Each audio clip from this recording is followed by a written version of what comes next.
Så er det Antons tur.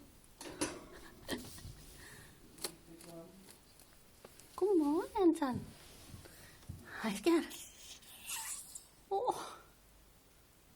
Kom så. Skal du ud? Kom. Kom så.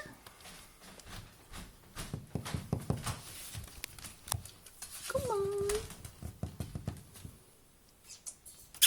Kom så ud. Jeg kan lige strække mig.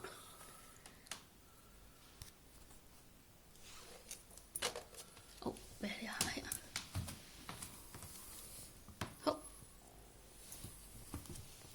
Ej, det er min tær.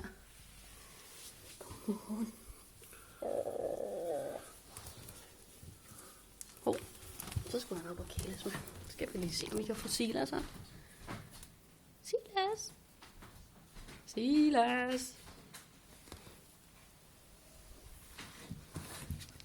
Han gemmer sig herinde under, tror jeg. Der var han. Du er hurtigt vågen, var Silasen?